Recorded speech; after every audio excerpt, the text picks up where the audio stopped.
Hello, brothers. Good afternoon. Good evening. 1 second. I just realized that it's a new month, isn't it? It's the 1st of March today, so I have to quickly update my membership goal because it's still set for last month.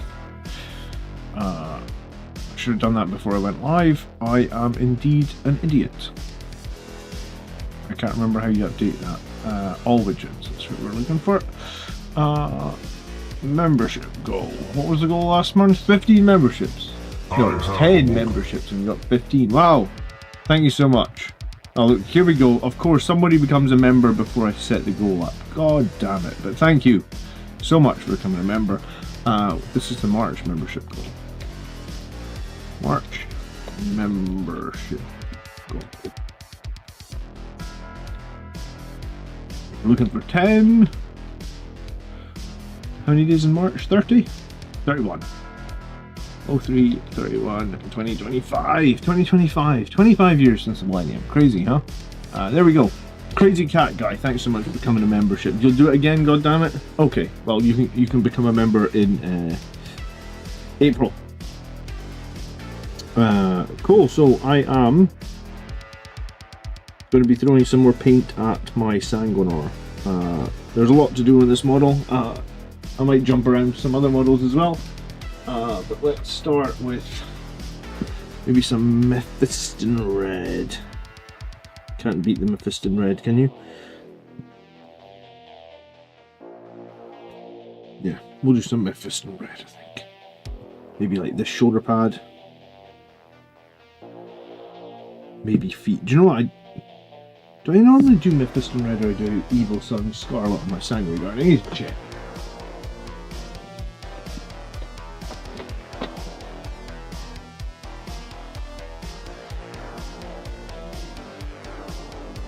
This one was painted a long time ago, but it looks like... I think it looks like Meph Red. Yeah, I don't think it's bright enough for Evil Sun Scarlet. Okay. Cool. Meph Red it is. Chile and Marius, good evening, how you doing? Greg says it's first time joining the hobby hangout. Hi Greg. They're pretty informal. But thanks for being here. I'm working on 10 Assault Intercessors for my long war double event at Adepticon at the end of the month. Oh cool, so you're in like Chicago? Adepticon Chicago, right?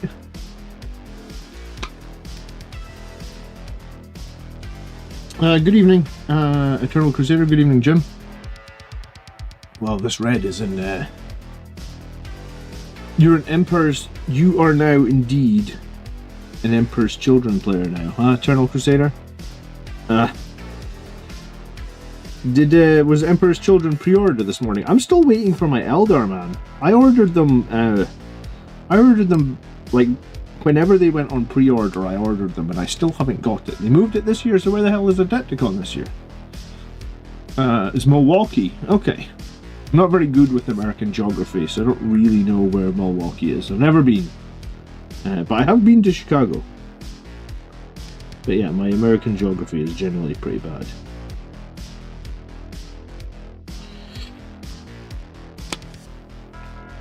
I know, yeah, no, I'm just going to say I know a few places in America, but yeah, maybe for general, my American geography is bad. So how many people going to the tournament at Adepticon this year? Hey Evan, the editor, how you doing? Good evening. Has Emperor Children been available at Leviathan release? I've been collecting it throughout. Is there enough in the Emperor's Children release to make it feel like a full faction? Because, like, I honestly thought they would kind of do more Votann models before they decided to do like another faction. Because I felt like the Votann, like when they originally released, like even now, Votann only have like 10 units or something, right? It's pretty low.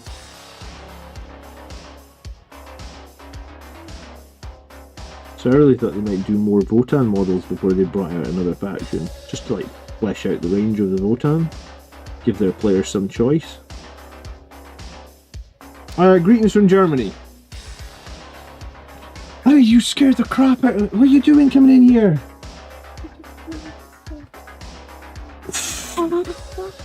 I can't tell. You're like a ninja. You're like a sneaky little ninja, aren't you? Are you sneaky? You scared me so much. I'm painting, yes, sweetheart. Are you going to bed? How do you get the paint off that? What, the paintbrush, sweet? When you are bigger, I promise we will paint together, okay? Are you going to bed? How do you get the paint off them when it could have dried? Well, when the paint is dried, you can't get it off the pad anymore. Once it's dried, it's dried. You can't move it anymore. Is it not dry? Well, this little bit here that I'm using is not dry yet. None of it gets dry. Well, some of it will, yeah. You scared me so much sneaking in here. I wasn't expecting anyone coming in here. Right, don't be moving my camera, please. Okay. Okay, right, are you going to sleep? Promise? Okay. Whew. She did indeed rapid ingress me. I just don't expect anyone to come in and like people. Well, my wife knows I'm in here. She doesn't come in. It's just like I just randomly looked over at the door and there's someone already like halfway through the door. Like, what the hell? The kid really does have stuff. Lone operative as well, yeah. I completely forgot what we've been talking about. Where Adapticon was this year? How's your Blood Angels coming on, Marius? You still painting any Blood Angels these days, or are you back fully to Ultramarines?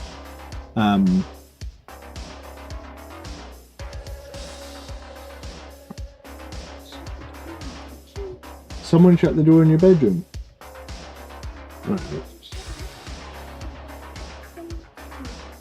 Hold on. Come on then, let's get you back into bed.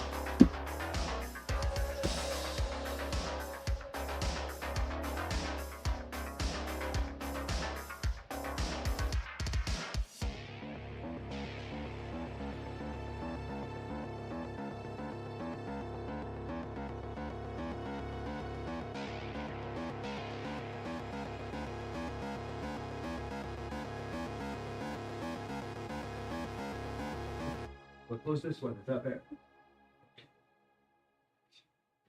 You want it shut?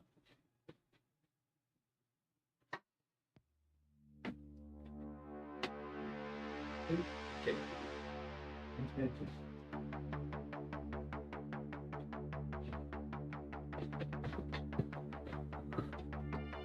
It was a cupboard that was open. That was what was doing.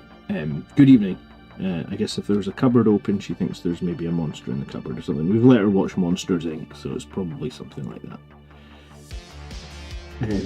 Yeah, so I'm just going to be here for a couple of hours, I guess.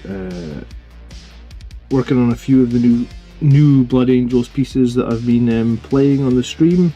Got my first ever win with Angelic Inheritors this week, thank God. I was wondering if I was ever going to win with Angelic Inheritors. I still am not sold on Angelic Inheritors. I think I need more practice. But I honestly thought that I wasn't going to win again. Because a friggin' toughness 14 Stompa is difficult to deal with in Angelic Inheritors. I think I'm going to have to go to 2 Vindicator tanks. I've been avoiding running 2 Vindicator tanks because I know that's what everybody does and I don't like to be the same as everybody, but I think next week we're probably just going to run 2 Vindicator tanks. And you know, I haven't bought a ticket for another GT yet, but maybe I should just bite the bullet and buy another ticket for a GT and just be like, I'm going to GT as soon as possible with 2 Vindicator tanks before they nerf Vindicator tanks, right?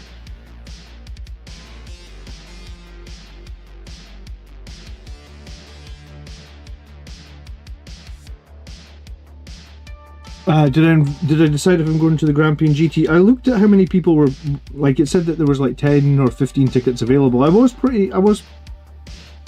was considering it quite a lot, Marius. I mean, I guess my question is, do I know anyone else that's going? And then I'd probably go, right?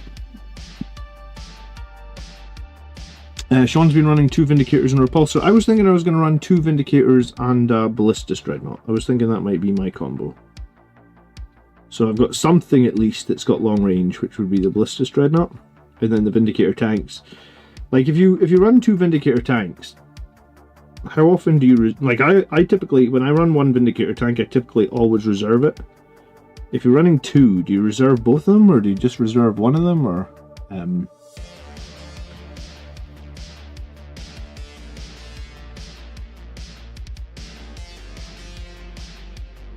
just got back from the GW store for pre-order, and we were third in line, and they sold out to first in line. What do you mean they sold out to first in line?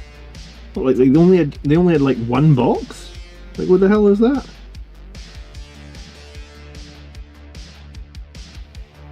I mean, I have been waiting like 3 weeks now for the warp spiders, and I ordered the warp spiders.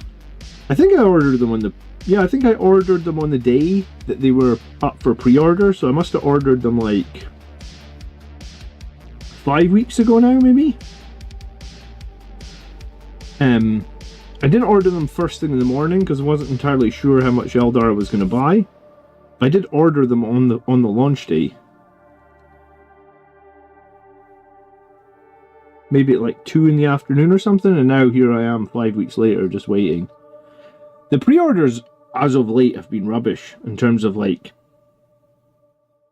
not the models themselves, but in terms of like them stocking it. Because I ordered Dante the morning that he was released, and my Dante took like 18 weeks to come to me or something like that, and I honestly ordered them pre-order day.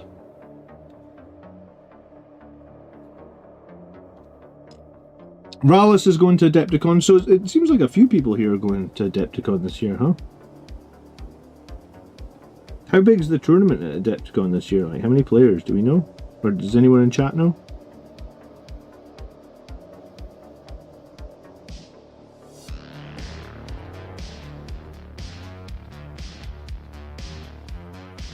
I always order from third party Marius because I'm cheap. Hey, I'm a single working parent, and I've got 2 kids and a wife, so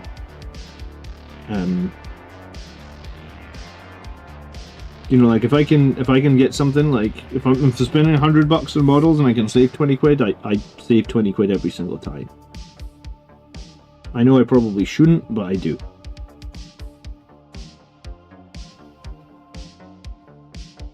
My wife started to look for a job though, like just this month, because I guess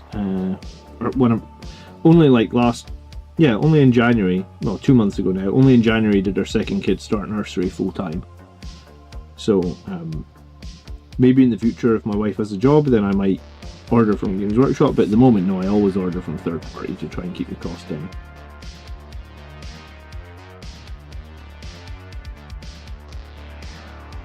Element Games is usually my go-to, and yeah, I don't know, I guess Element Games are just not getting the stock they used to get, because they never used to have problems, and now it's like they always have pre-order problems.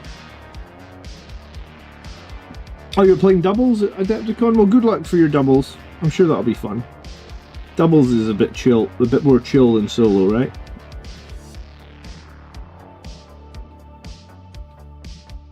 I take it you're playing Blood Angels for the doubles.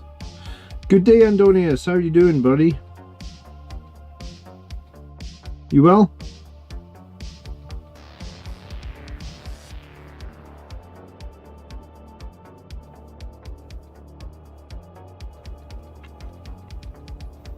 Oh, you finished up your Sanguinar today. Good for you. You're ahead of me.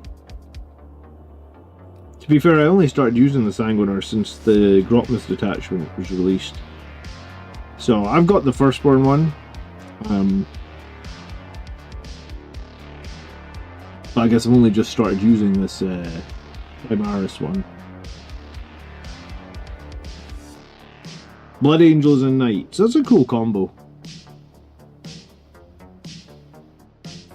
You get the Blood Angels to do the melee stuff, you get the Knights to do the shooting stuff. That should be fun in twos.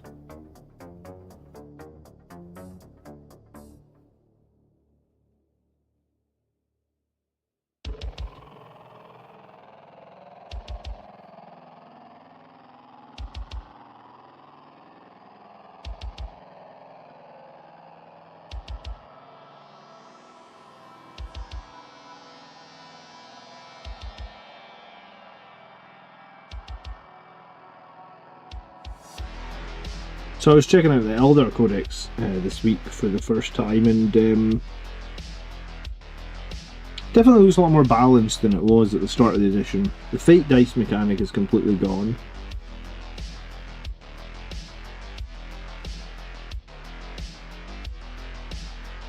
Well, I mean, I think one of the attachments has fate dice, but it's nowhere near as powerful as it was. So I think Elder are going to be in an interesting position. I don't think they're going to be crazy strong, but I don't think they'll be too weak either. I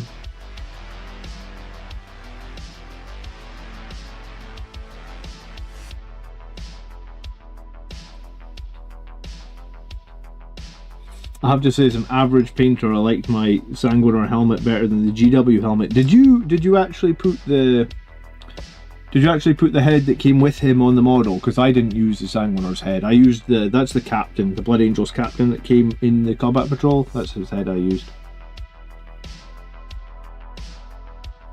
Yeah,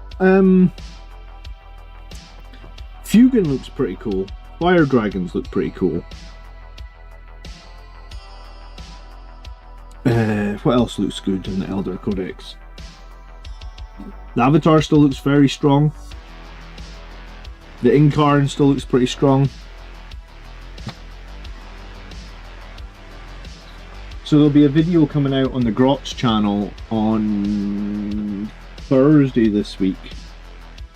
Because we looked at the Elder Codex on Grots.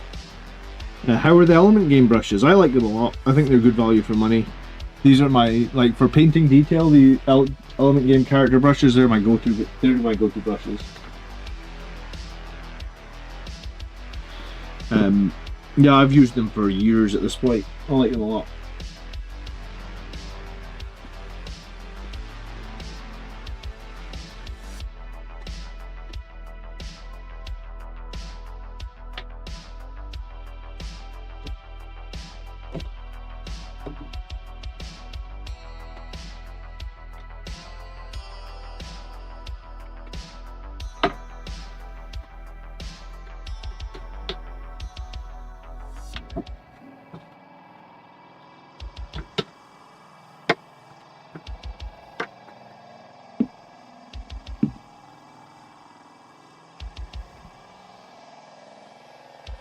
You should do an Emperor's Children breakdown on Grots, such a unique and new army to fight.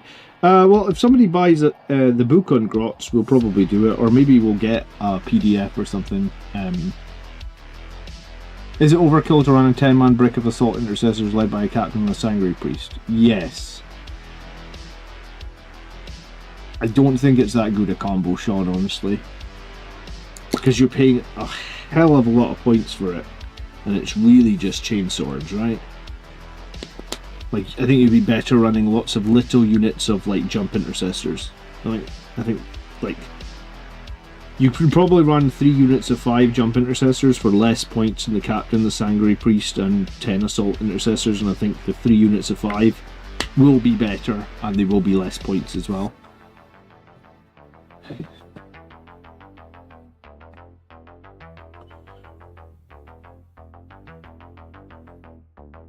But I mean, if you're not worried about being crazy competitively, then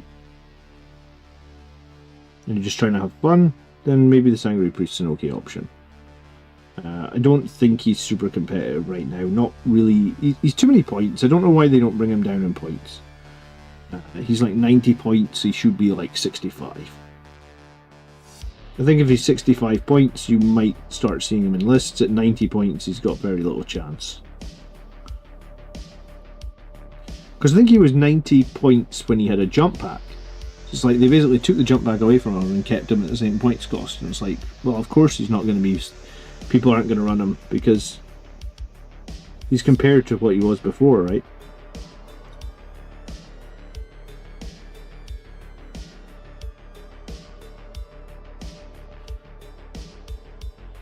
I'm not digging in this pose of the Sanguinar.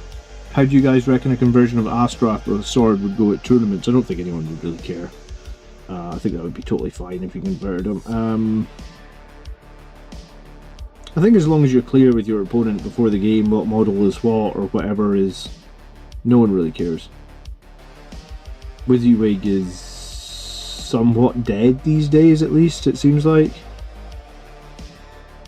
It used to be very important, now most people have given up caring. I think it's because Games Workshop just keep changing things too often and people can't keep up, honestly.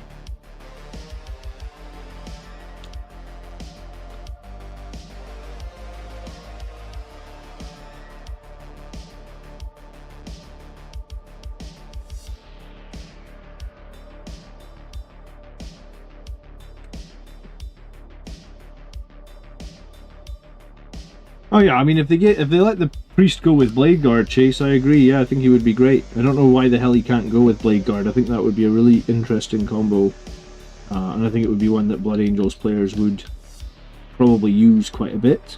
It would probably really sell a lot of Blade Guard as well, honestly, because I mean, I've got like 10 Blade Guard, but like if I could get them with like, I didn't buy the Sangre Priest, the new one. But if you could go with Blade Guard, I'd probably buy one of the new ones, because all mine have jump packs. And I think I've got 8 or not. No, I think I've got a weird number of Blade Guard. I think I've maybe got 10. Because I think I've got 6 from like... I think I got 6 from like the... not the Leviathan box, the Indomitus box. Then I got 1 from like one of those magazines, and then I got another 3 of them. Is there a good character attached to jump pack intercessors? I'd probably say a chaplain. Nice and cheap, gives them +1 to wound. I don't even think they necessarily need a character though, do they? Like, they just work as a cheap trading squad, I feel like. If you were going to run them with the cheapest character possible, that's probably what I would go with. Would be Chaplain. But I don't even know if they necessarily need him.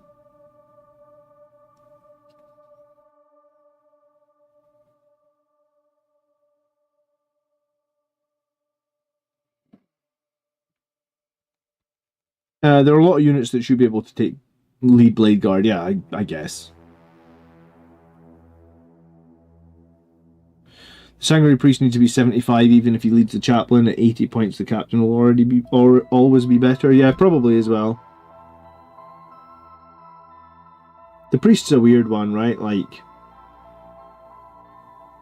I think part of me really wants to say they really dropped the ball in the 10th edition Codex. Like, it's not a great Codex. There's a lot of stuff that is rubbish or overcosted and has been ignored or neglected. But I don't want to be too harsh, but like, I could be very harsh. It's just not really what I'm all about, being harsh for just... But yeah, it's not great. 100% not great.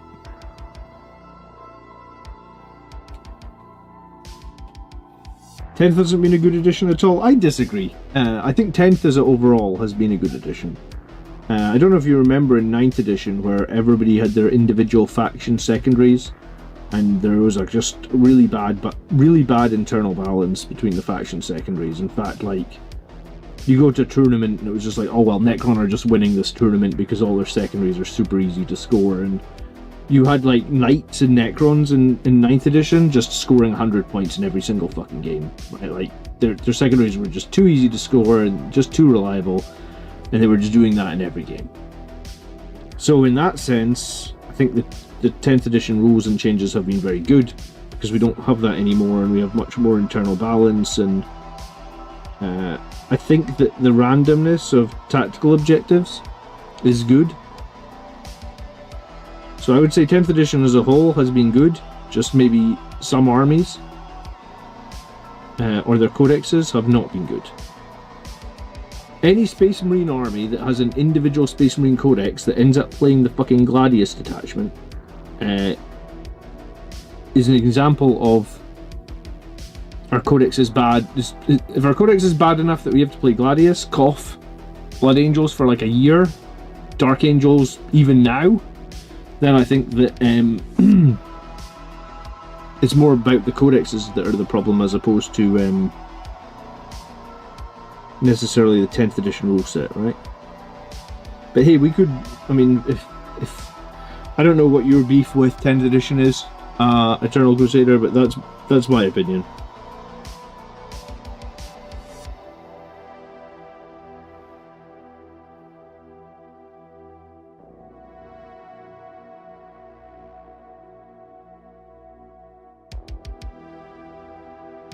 We've all got beef. Lag rules is good, but datasheets are a big miss. Yeah, I mean, like I said in one of my recent Bloodless Angels videos, it's like we got 17 datasheets, there's like 3 good ones, right? Maybe 4 good ones?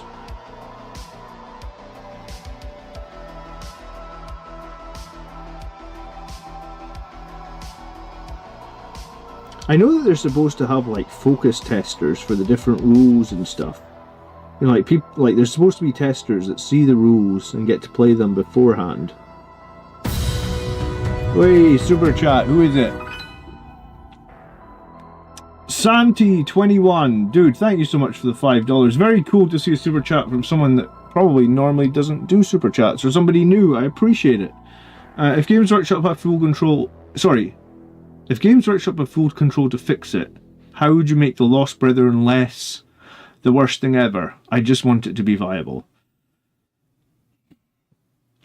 The Lost Brethren needs a just needs a rework on its detachment rule, right? Like, well, maybe it needs 2 things.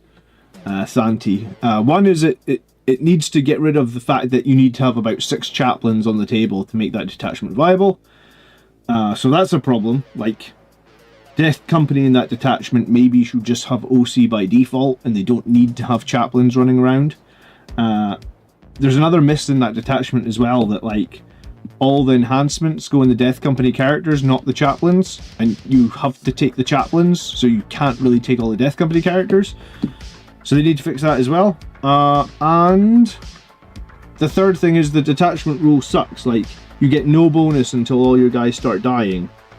I think it should have just been like yes, have a detachment rule for the Death Company, but just keep it simple. Like, you know, Death Company models get +1 to hit, or Death Company models get +1 to wound. They don't need to be only good once they're all like, because Death Company don't survive. So like the idea behind Death Company models, like units being at less than half strength, or units being on low strength, like just it's not really viable, because Death Company models, they just die. So you barely ever get the bonus from the detachment rule, I would say. So yeah, there's a lot that needs fixed with that detachment. Thanks so much for the $4.99. I wish that Games Workshop would reach out to me for like 2 seconds, drop me an email before they release a new codex saying this is what we're thinking, and I could quickly say to them that makes no sense, but they don't. I'm here if they ever do want to, you know? You know, we've got 36 people in the chat and we've got 8 likes. If you guys get 2 seconds tonight, if you wouldn't mind liking the stream, it does help me out ever so much when I get likes on the stream. It does just let the YouTube algorithm know that my streams don't suck, so I would appreciate it if you've got 2 seconds.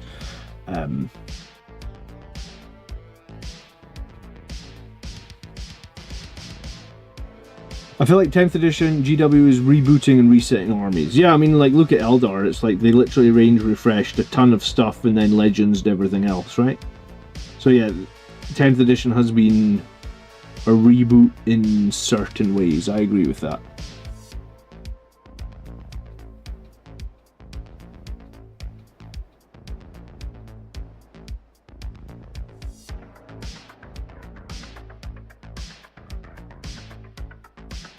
Ninth edition, the good old days of starting with double-digit CP and 200 stratagems. Yeah, I mean, we forget that 9th edition you started every battle with like 12 CP, don't we? No, and that was the thing, you just burned through a crap load of CP in the early game as well, just to screw with your opponent as much as possible in the early game, because if you won the early game, then you won the late game, right? So, Yeah, no, I think 10th edition has been better than 9th, but like, if push came to shove and I was like, someone said to me, John, you have to give the Blood Angels Codex, like, the rules, a rating out of 10 for this edition.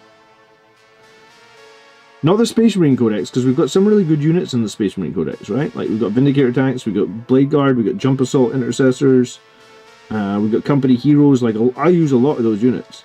But if we have to give the Blood Angels Codex, the Blood Angels rules a rating out of 10.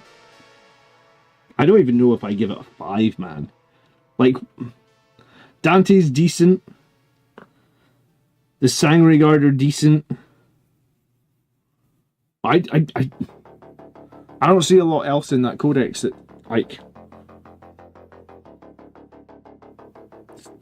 Sangregard and Dante are like my only auto includes from the Blood Angels Codex. Nothing else even I don't even look at anything else.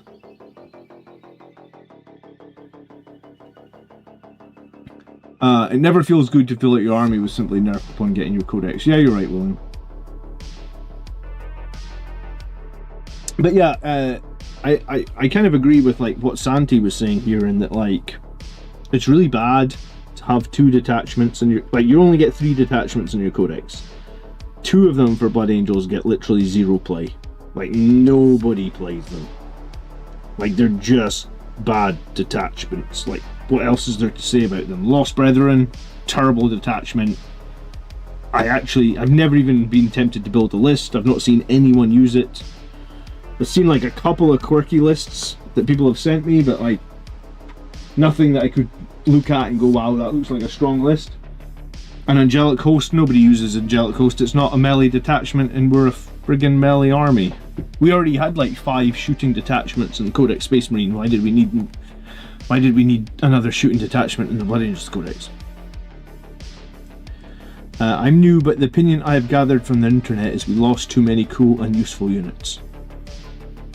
I mean, that's probably just 10th edition in general, right? Like, Vanguard Veterans were a unit that a lot of Blood Angels players used. Gone. Assault Marines with jump packs were a unit that a lot of Blood Angels players used. Gone. Death Company with lots of Thunderhammers. Gone. So, yeah, I guess we've just lost quite a lot this edition. And, I mean, you can still, like, I still have fun playing Blood Angels this edition. I just miss a lot of the cool stuff that we had before, and it feels a bit watered down, maybe.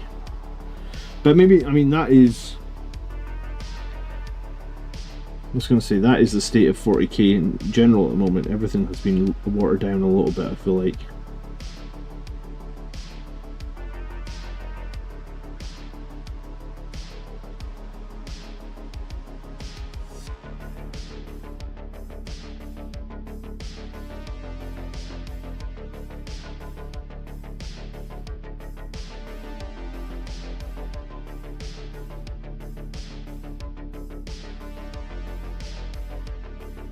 So I saw the trailer for Season 2 of Andor this week.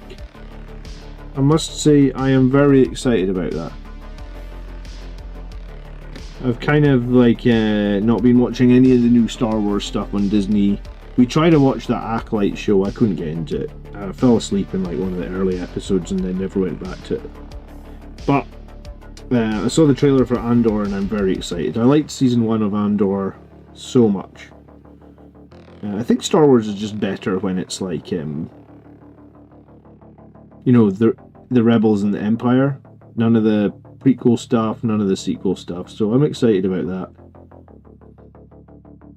that. So, looking forward to have something cool to watch. And then I'm hoping to get my new... I've ordered a squad of Warp Spiders. So I'm hoping to be able to build that squad of Warp Spiders. Because Warp Spiders, like I was looking at the rules for them in the new Elder Codex, they're a bit mental, right? Like, the Warp Spiders obviously get the ability to do like the 24-inch flicker jump, but if you lead them, like with the old Warp Spiders, it was like if they flicker jump 24 inches, they're not allowed to charge. But the new Phoenix Lord, this guy, I didn't even get to that Power of Many episode, Marius. I'd fallen asleep before that. This guy lets your warp spiders flicker jump 24 inches and then charge. And he's a bit of a blender in melee.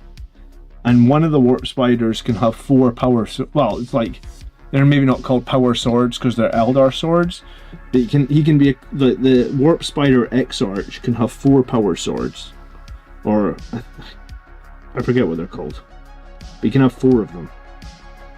So he gets 10 attacks, AP2, they're only 1 damage. But it means that your warp spiders can like jump forward massively, flame the crap out of something, and then charge something else, and probably blind it. Xenos Filth, says Nick. Yeah, Xenos Filth, exactly.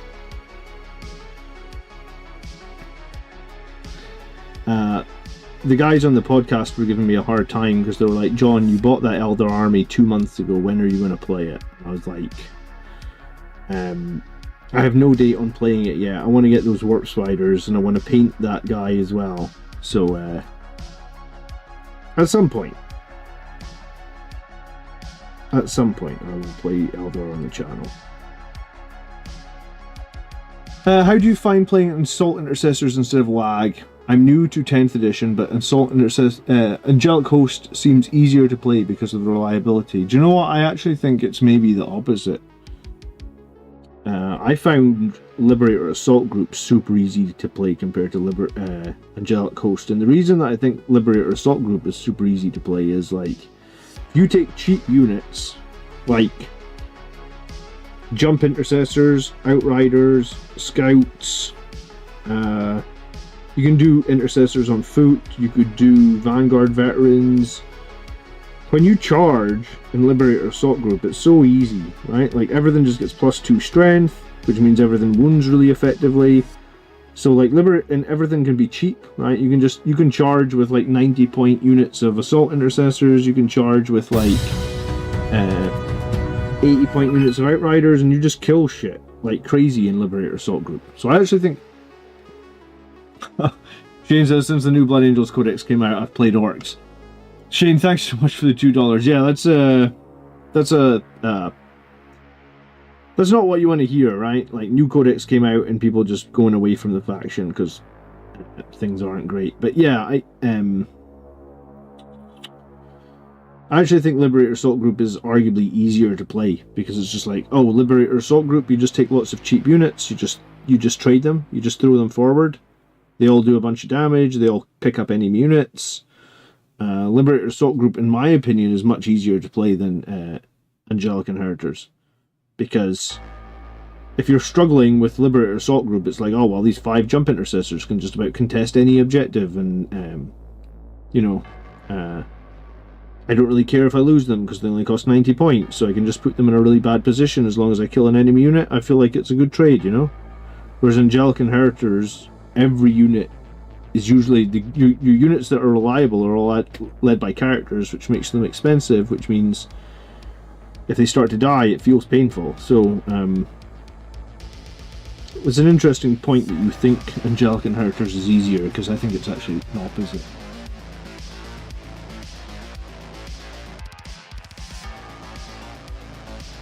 The Black Templar refresh was awesome, wasn't it? Like, they got so many new models. I think just in general, people love the Black Templar refresh, right? Like, I don't remember very much negativity about it at all. Do you remember Warp Spiders in 2nd edition? No, I do not, dude. 2nd edition is like 30 years ago. I don't remember all that much from 30 years ago. Remind me what they did in 2nd edition, I'd appreciate it. But no, I don't remember them at all in 2nd edition. I don't know how... I think the thing about 2nd edition was, although I played the game, we were all kids. Like, it's in 1994, I'm like 10 years old. Maybe not quite 10, but, you know, I'm young. So I feel like in 1994, when we were playing the game, everybody like, people didn't have the same fleshed out armies they have these days, where like people had lots of, like, I don't even think we were really always playing like big 2,000 point games. We were probably just playing what we had available, because we didn't all have full armies. We were borrowing models.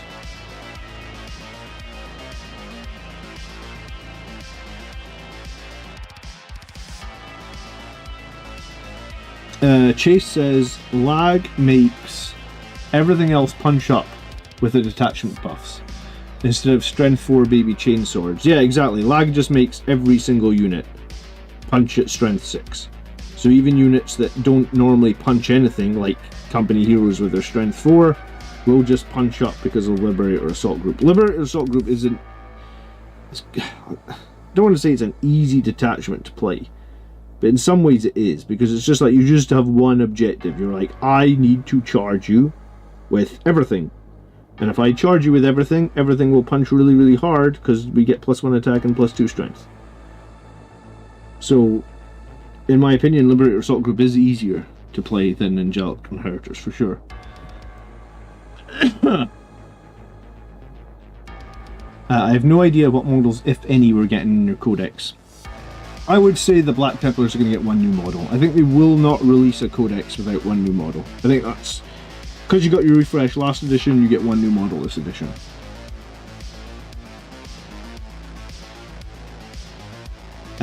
It feels easier, you don't need to always be looking for the charge, and maybe a bit more staging. Yeah, I mean, that is one thing about Liberator Assault Group, though, that if you're playing against anyone that knows Blood Angels, and you are Liberator Assault Group, it's pretty obvious what you're going to be doing, right? It's like, they're going to be trying to charge me, because that's what they do. So, like, that's the one... I'd say that's the one major negative of playing Liberator Assault Group, is like, your opponent is going to know exactly what you're trying to do. You're trying to charge them. It's literally that simple.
But yeah, so my thought this week was to, I've been running the Ball Predator and Angelic Inheritors. I'm not convinced I'm getting enough value out of the Ball Predator.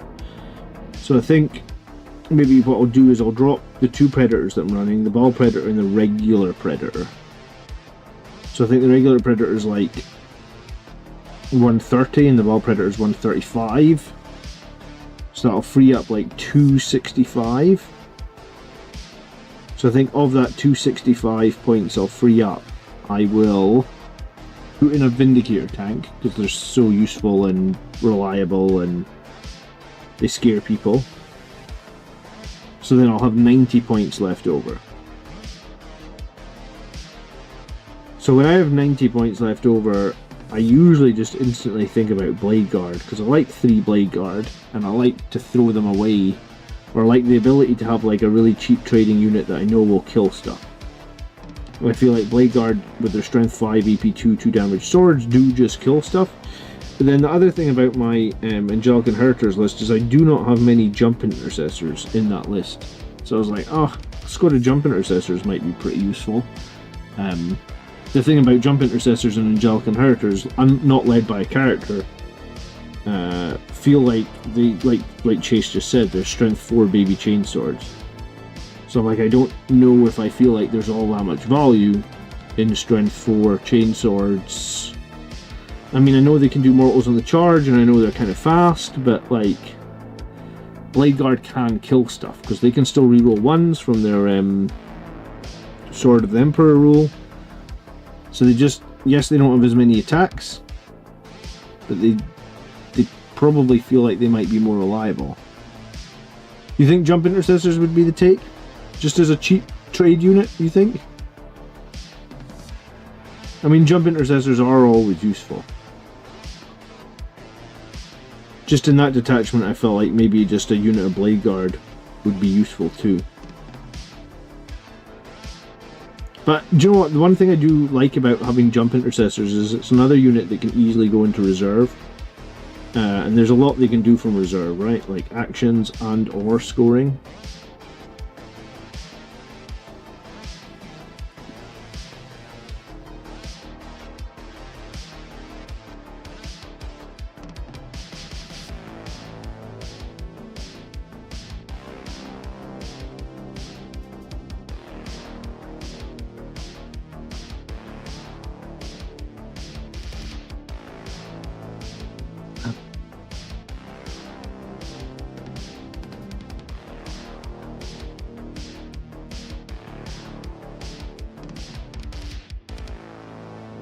As an experiment, I've been running a 5-man death company on foot with a chaplain in a Liberator assault group, and frankly, they are underwhelming. Yeah, I would have probably thought they were underwhelming. Good on you for trying it, I guess. But yeah.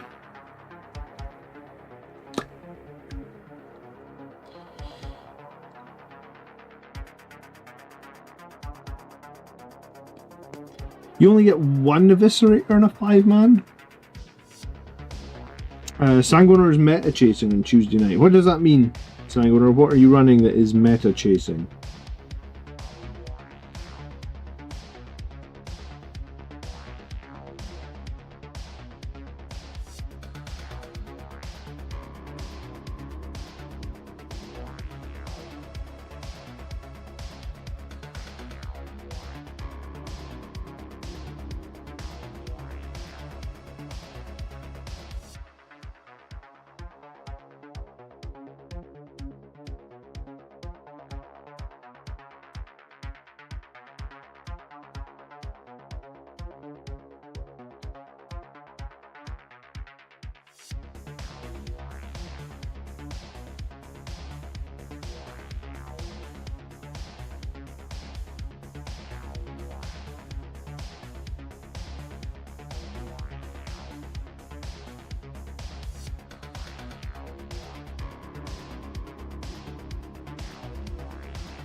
Oh, you can pick up the jump intercessors for 1 CP and put them back into reserve in Angelic Host. I had not considered that, Chase. Thank you. Oh well, and that probably seals the deal then. Jump intercessors with a 9. So, lose the 2 predators, add Vindicator tank, add... What did we say the other thing was? Add Vindicator tank, add... Jump intercessors. There you go. Alright. And then you can pick up the jump intercessors for 1 CP, put them back into reserve. Yeah, that's definitely going to be a potentially nice play for late in the game and or scoring points.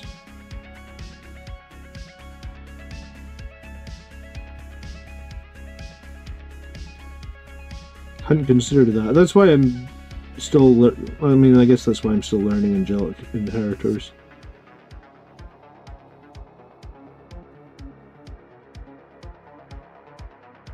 I played it 4 times, but I feel like I'm still not there in terms of playing it well.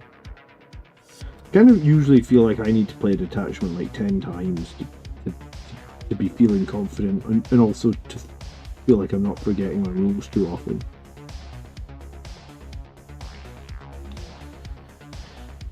Two Outriders, 2 Jump Pack Intercessors, 2 ATVs is where it's at for secondaries and lag. I basically run the same, but not ATVs, Scouts.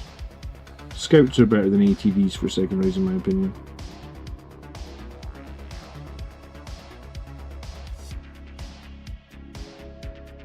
I feel like I can't leave home without Scouts, they're just too damn useful.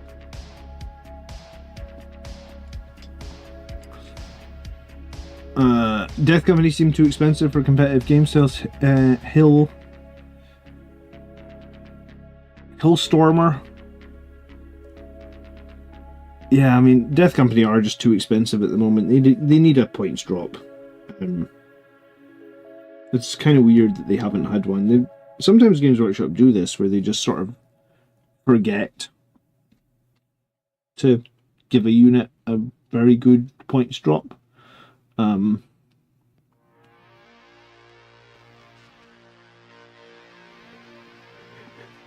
excuse me, I am tired tonight. One of my kids is ill again, so I didn't get too much sleep last night. I fucking hate like January and February in Scotland, man. Like every year, January, February, my kids get ill. I feel like my Michael just like he literally just got over his last cold like a week ago, and now he's got another cold. So he was like running a 40-degree temperature fever last night.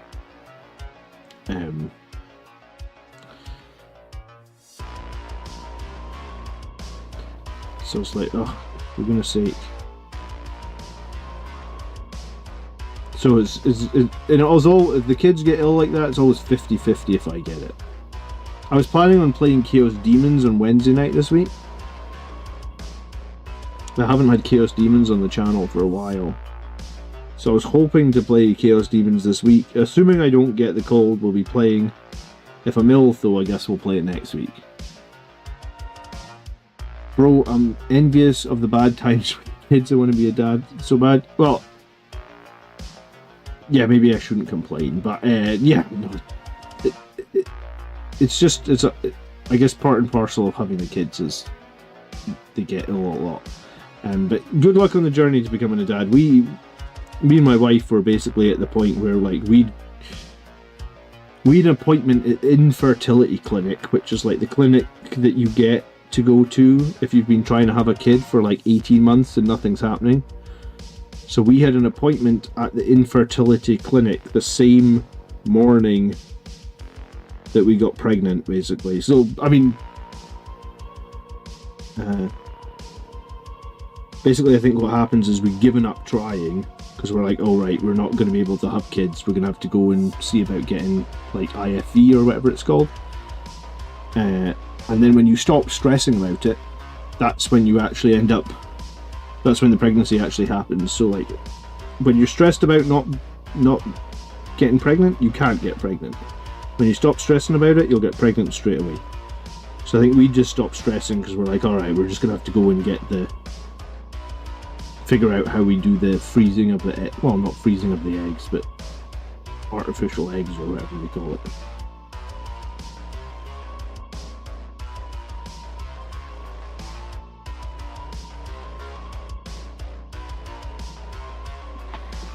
Hold on, I think that's my little man awake and upset.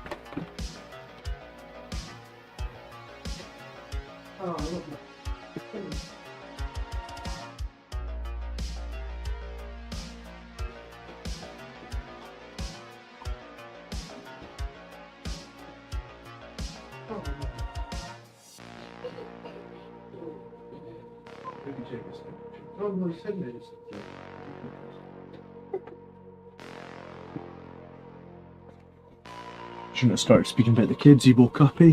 Speak of the devil. Take 10 Terminators with a Librarian for a 4-up against Psychic. Who are you fighting against? Sorry, that you need a 4-up against Psychic.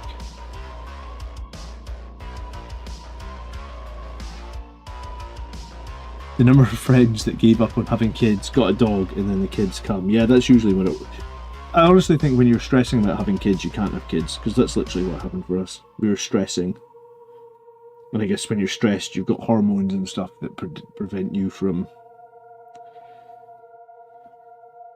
whatever.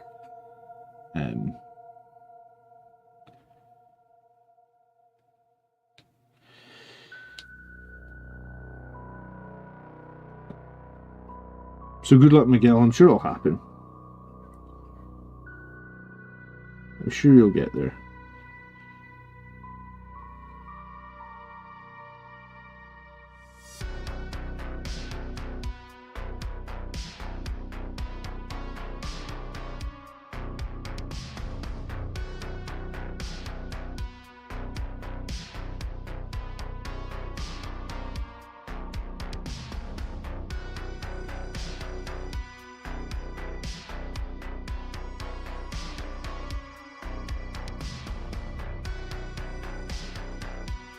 Alright, demons.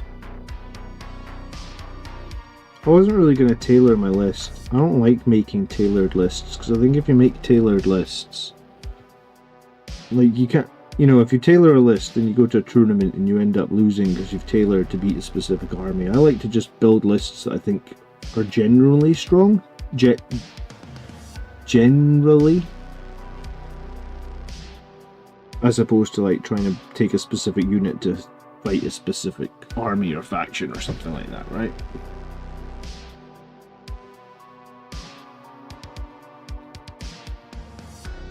So yeah, I'm not someone who ever, you know, like if I know I'm playing demons on the channel, I don't ever usually go out of my way to take models that are good against demons.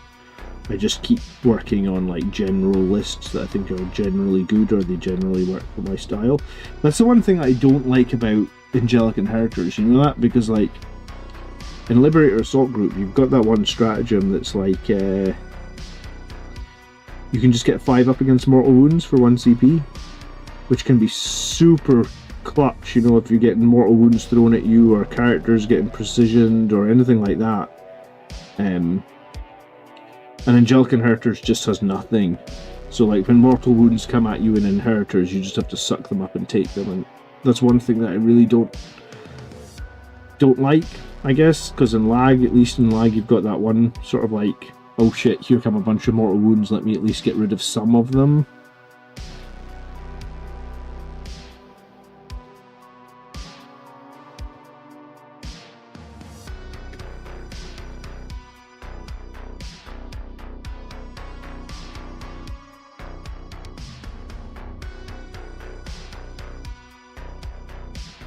How do other people feel about Inheritors and mortal wounds?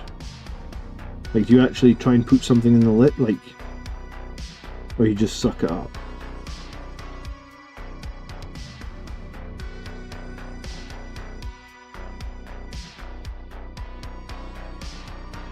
Bloodless Angels are kind of good. Blah, don't make me puke up in my mouth.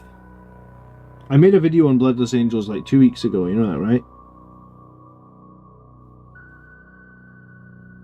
I just really don't want to play Bloodless Angels, man. I feel like we played Gladius already for like a year this edition, and I don't want to go back to playing no Blood Angels models. But hello, Akushla, how you doing?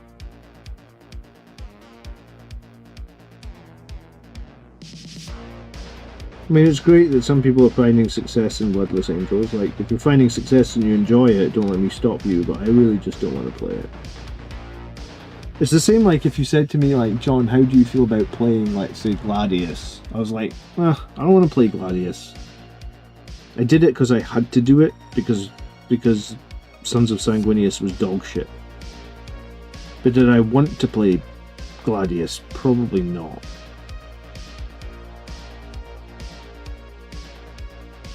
I actually don't think I enjoy 40k as much if my army is all shooting. Maybe it just removes like some of the strategy, or some of the way I enjoy playing the game. Because I feel like when I was playing Gladius, just because it was good, I actually didn't really enjoy the game all that much. How would I feel playing Ultramarines? I probably wouldn't enjoy it all that much. Same thing, right?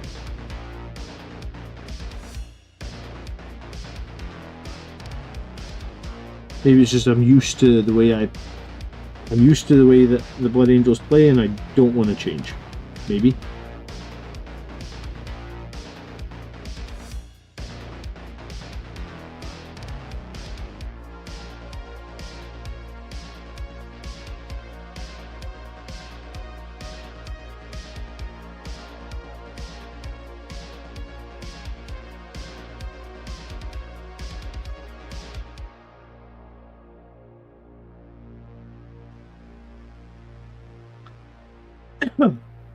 Chase, I'm glad that you didn't do Bloodlist. Good for you for sticking with Dante and his friends. I appreciate.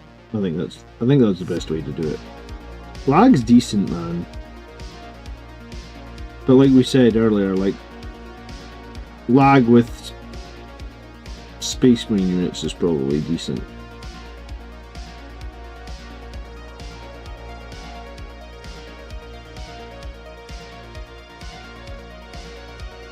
Bearded Coyote, good evening.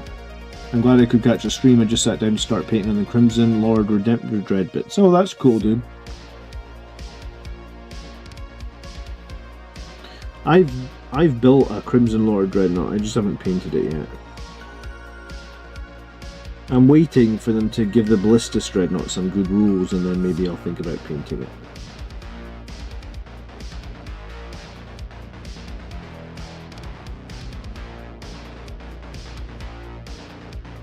Not the Ballistus, sorry, the Brutalis. The Brutalis is the one.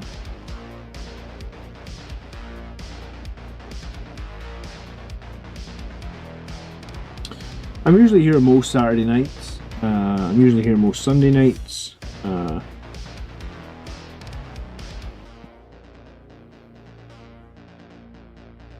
Like I said, my kid's ill at the moment, so tonight I'm probably not going to be here too much longer.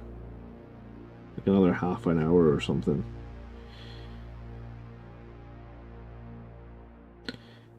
But yeah, I was going to say, winter in Scotland sucks for having kids because they're just ill all the time. Or most of the time. Hello, Carl. Good evening. Peter says, oh, thanks so much, Master of Dolphins, for subscribing. I do appreciate it. Peter says, my army is 100% jump packs. Large squads of different jump pack units joined by characters, and sadly it doesn't work that well in 10th. I don't like tanks, scouts, etc. Yeah, the 10th edition has very much nerfed the all melee Blood Angels lists almost to oblivion, I would say. In 8th edition and 9th edition, you probably could play Blood Angels where every single unit on your army was a melee jump pack unit. I don't think that's viable anymore.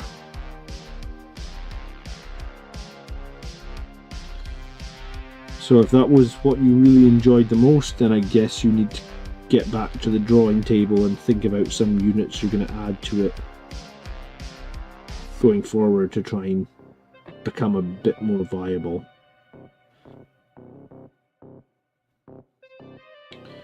But yeah, those lists used to just win tournaments and stuff, and now I don't even think people really run them to tournaments anymore. They're just not strong anymore. I guess it was because everything used to get +1 to wound, and now they don't.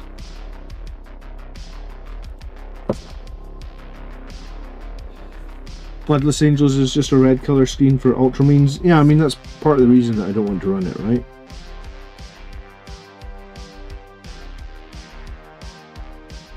If I wanted to run Ultramarines, I'd go buy some Ultramarines, right?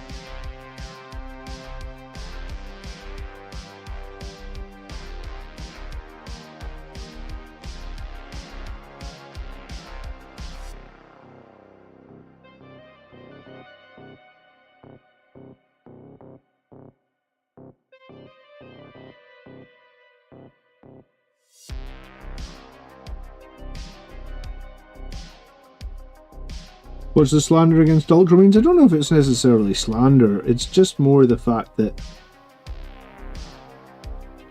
the Oath of Moment buff, the one that gives everything +1 to wound, is so friggin' strong that it actually eclipses a bunch of the Blood Angels specific units from the Blood Angels Codex, and arguably makes Blood Angels a better army running no Blood Angels units and just running all the generic Space Marine units with nothing that's specifically Blood Angels and taking advantage of the Oath of the Moment buff. And I think in general, Marius, I think that's kind of bad for the overall balance of, or the overall state of Blood Angels. It's more like a negative on the state of Blood Angels as opposed to slander in the Ultramarines, I would have thought. At least in my opinion it is. It's just saying like, okay, the Blood Angels Codex is very average, bad, I don't know, disappointing.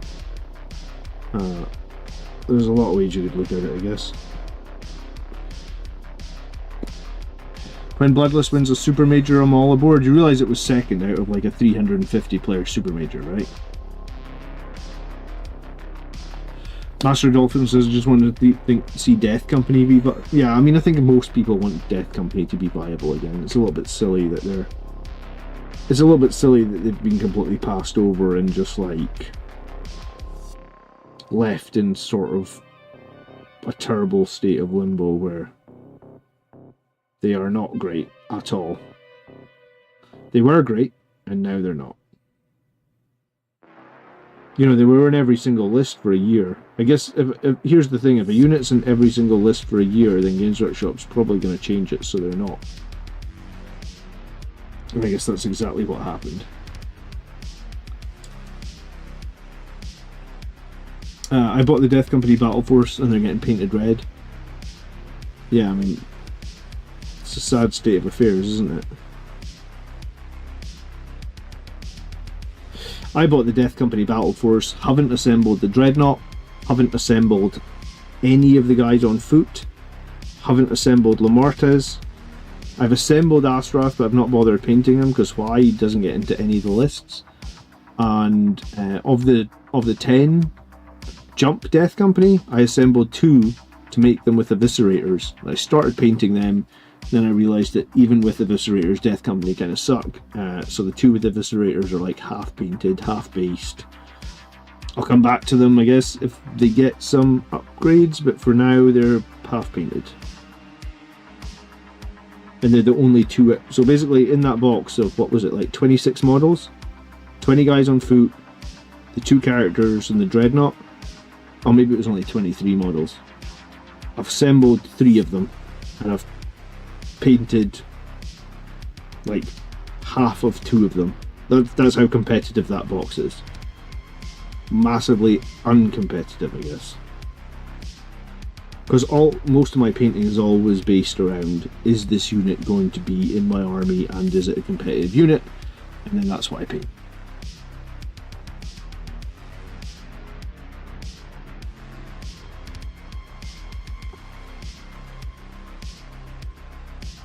They're in 0 lists this year. Do you know what? Some people still run Lamartes and 10 Death Company.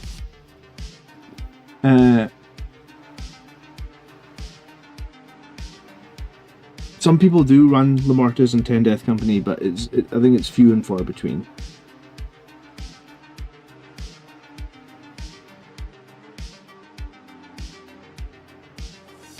I don't think they'll nerf Vanguard. I think I honestly think they're too expensive. What are they, 130 points for 3 models? I already think they're kind of too expensive. Like, it's so painful when they die. They're so expensive for a toughness 4 Marine, right? What are they, like 42 points per model for a toughness 4 Marine? Like, it's so expensive. I really hope they don't nerf those.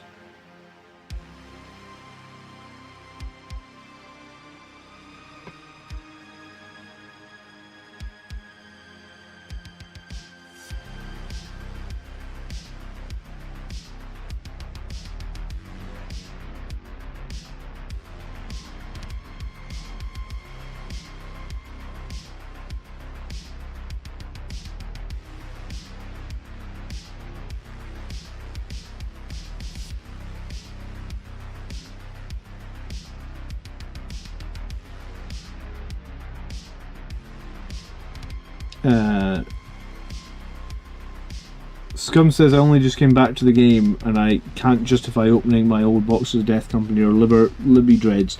Do you know what? You'll be able to sell them for a lot of money though. Like, that's the one good thing is, like, there's definitely collectors out there that want the old stuff, right?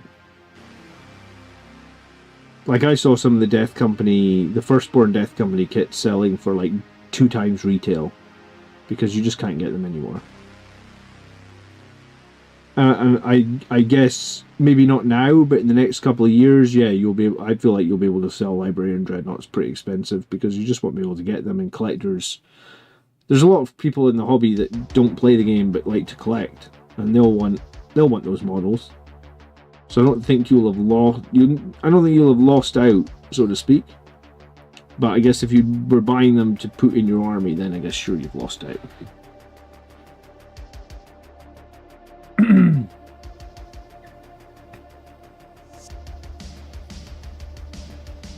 But you will at least get your money back 100%, I would have felt like.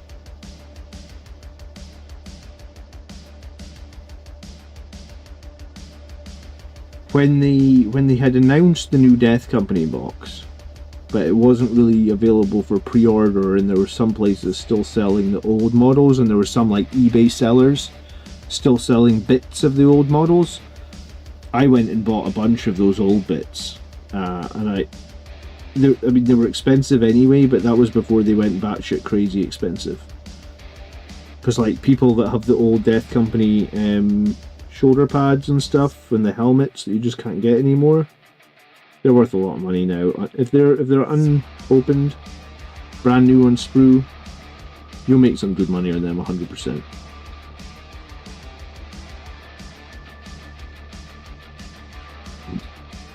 The Blood Angels, yeah, if you've got a Blood Angels tactical squad, you'll get 5 times the value of what that retails for. About 25, you'll get 100 for it.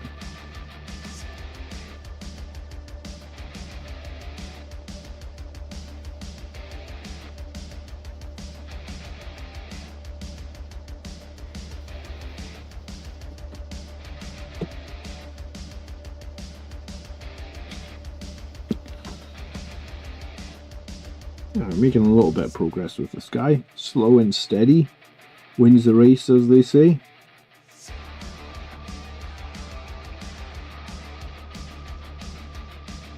I've tried Lamarta's plus 10 Death Company. That's like 350 points. You could run 3 units of jump packs and a captain, which will likely score more points and is more of an issue for your opponent to deal with. Yeah, exactly. So that's why Lamarta's plus 10 is much less likely to be seen right now. You are 100% right, Master of Dolphins. I mean, if I was playing Liberator Assault Group and someone said, how do you feel about Lamarta's and 10 Death Company, I was like, I could be wrong here, I think that they cost the same as 3 units of Jump Intercessors and a squad of Outriders. I think a squad of Outriders and 3 units of Jump Intercessors can do a hell of a lot more than 10 Death Company Lamarta's. So I think for me, I would just be like, yeah, I'm not even remotely interested in Lamarta's and his 10 Death Company at the moment.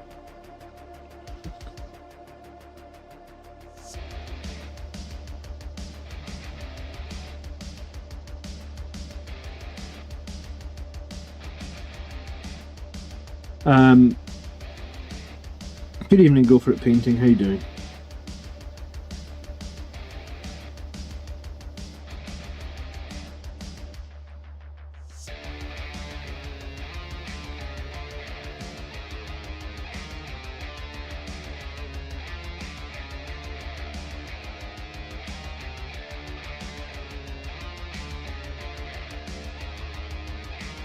I missed the start collecting box for Blood Angels, the one that had 10 tacticals, a Terminator Captain, and a Ball Predator for $90. Yeah, that's an old box.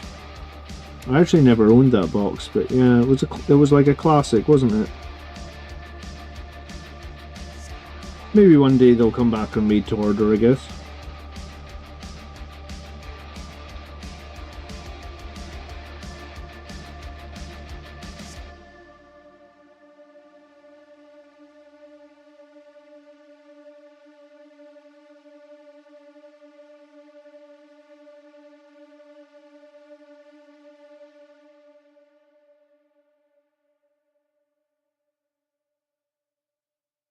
Is the Sanguiner actually Sanguinius's reanimated corpse? No, I don't think he is.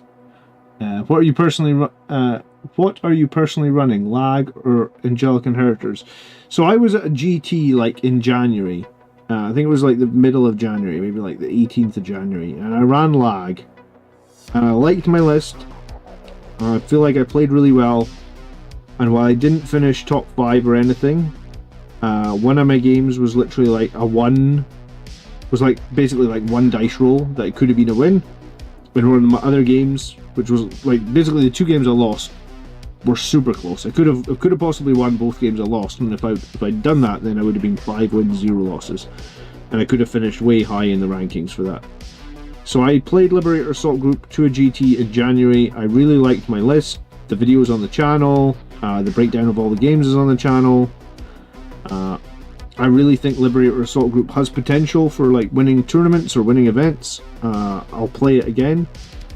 When I finished that GT, the first thing I wanted to do was just go to another one I just don't have that luxury, right? Like, I have 2 young children and a wife and commitments in terms of work and stuff like that, so I just don't have the ability to go to GTs every weekend or often, I guess. So I finished that GT and thought I would love to run this list to another GT because I think it's really strong and I think it could possibly win. But I guess because of my personal situation, I'm a bit of a weekend warrior. So at the moment, since that GT, I've been running Angelic Inheritors, and I've run it 4 times and I've only won once. But I do feel I'm starting to maybe get to grips with it. But I guess my point is, if I was to go to a tournament tomorrow, I'd probably just bash out that Liberator Assault Group list that I had that did really, really well, and I feel like I could possibly win an event with Liberator Assault Group. I'm working towards figuring out a list that I could do really well with Angelic Inheritors. I just don't have the reps done for it yet. If that makes sense, Cormor. I think Liberator Assault Group can be easier to play as well, but while it might be easier to play for you, it's also more one-dimensional. Like, your opponent knows what you're going to do, right? It's Liberator Assault Group, you want to charge them. It's as simple as that. You want to be in range, you want to be charging. So, there's something to be said about that as well. Like, it's quite a one-dimensional detachment. It's like, okay, all your units are much better when charging. What's your opponent going to be doing? He's going to be charging.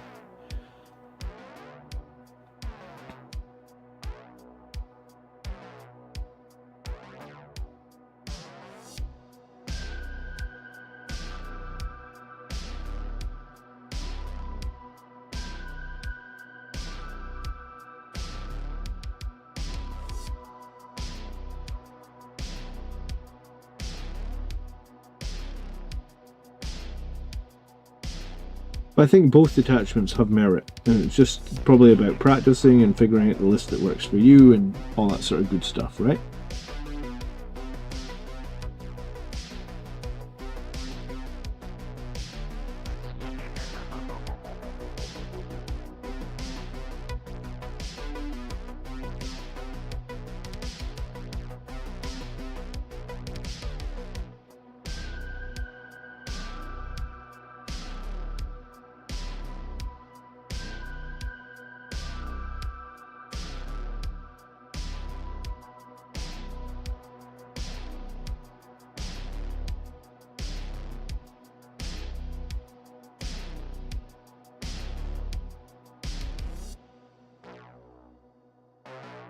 Hello PM covers, good evening. For Death Company to work in the setting right now, they would need something crazy. I think they would need like a 5-up Feel No Pain or something. Maybe in that Death Company detachment. Like, maybe that's the way that they could be viable. I don't know.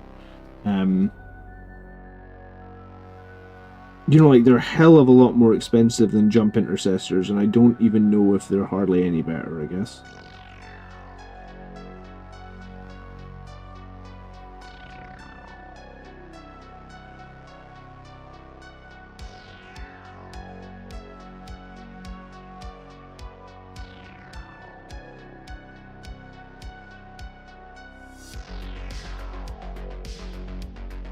I've got 10 Jump Intercessors in the middle of painting, but Monster Hunter just came out, so that's going to take another week. Do you know what? I'm playing through the God of War game, Ragnarok. I've been playing it for ages, but I don't get all that much free time with the kids and stuff, so I haven't bought a game in ages. I'm wanting to complete Ragnarok. It's quite a tough game.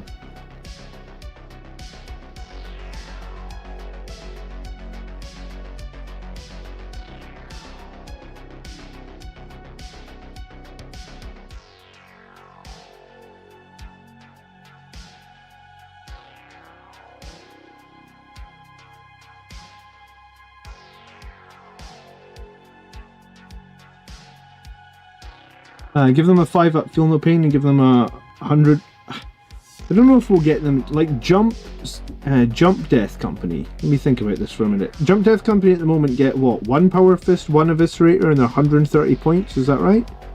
Reroll hits. Reroll charges as well. That's right, isn't it?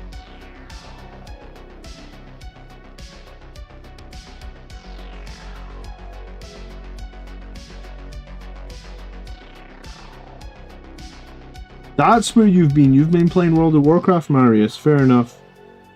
I've delved into that hole before. I know what that can be like. I think my time in World of Warcraft was like, what was that expansion? The Frozen... No, not the Frozen Throne. That was Warcraft 3. Oh, I can't even remember what it's called. The one that was in Northrend. That's the one that I liked. That's the one when I played World of Warcraft the most.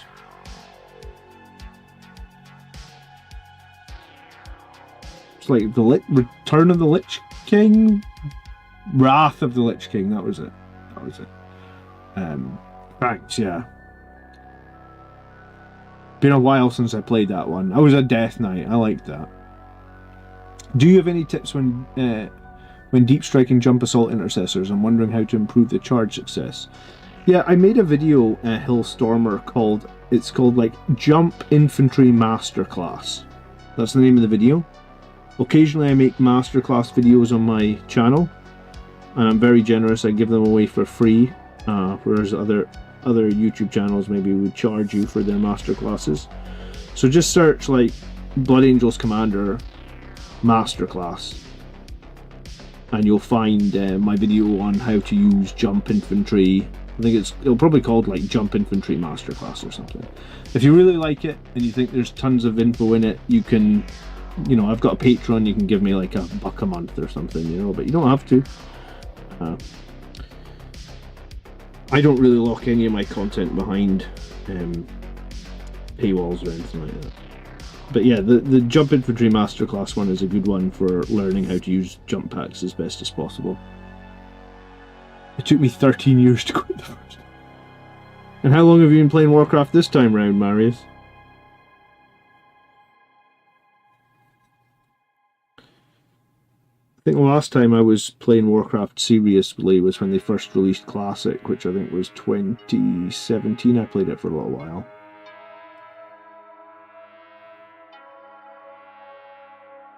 This new Sanguinar model is growing on me, but like I said, I didn't put the head on him that he came with. I put on a different head.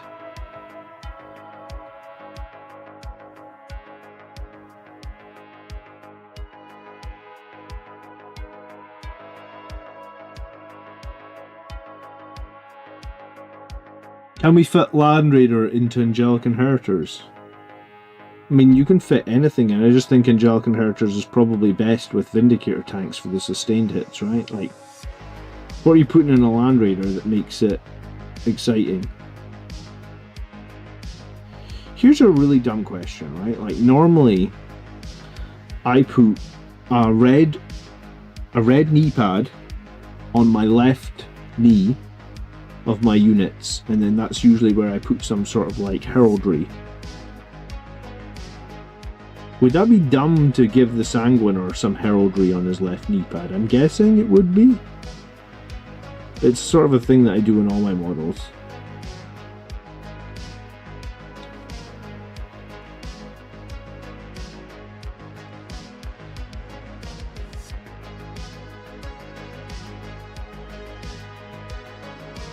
God of War Ragnarok was epic, says Jim. Yeah, I've been pretty impressed. Do you know what, Jim? I must admit that I really like Christopher Judge, the guy that voices Kratos in it.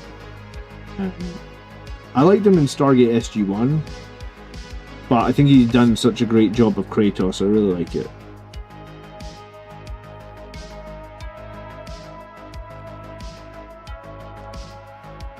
SG-1 was always a bit of a guilty pleasure of mine. I really like SG-1. I thought it was a really great show. It was very sad when they cancelled it.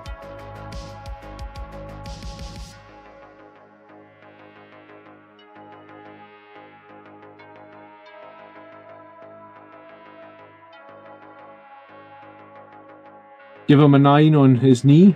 Yeah, I could put a 9 on his knee, that would work. I was looking at old rules and it seemed Dante was way better in 9th. If he was, that would be surprising, Chad, because I didn't use them at all in 9th edition. In 9th edition, I used a bike captain over Dante. Because you could customize the bike captain and kind of make him a little bit silly in terms of like he had a 3-up in Fun save and he had a 5-up Feel No Pain and he had about 10, maybe it wasn't 10 wounds, but it was like 7 wounds or something, and then you could do some other shenanigans where you could give him like a reroll save as well. So he's got like a 3-up in Fun save and you could reroll a save every single turn and you could get a 5-up Feel No Pain. The bike captain was a monster last edition. I didn't use Dante at all. Alright, I'm going to have to go deal with my ill children. So thank you so much for hanging out tonight, guys. Please leave a like on the stream if you would. And we'll be back, obviously, with a future stream. Maybe tomorrow. If you don't see the stream appear tomorrow, my wife's out tomorrow, so I actually don't... If my kids are ill, I don't know if I can stream tomorrow, because if my wife's out and my kids are ill... So if the army show doesn't go ahead tomorrow, I apologise in advance. Normally we always do the army show on a Sunday. It might go ahead, we'll see. But I know my wife is out, and right now one of my kids is definitely ill, so that might make things a little bit tricky.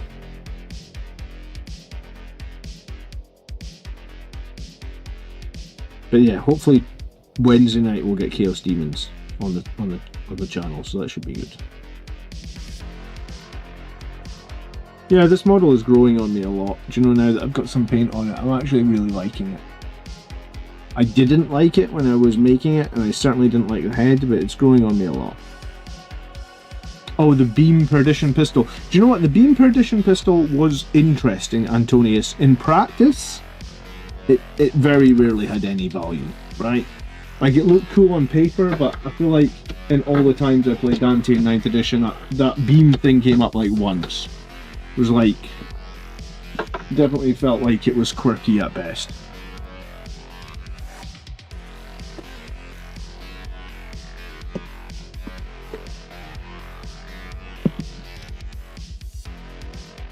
So, you guys have a great evening. Thanks for hanging out, leaving me a like, and I will see you all very soon, I'm sure.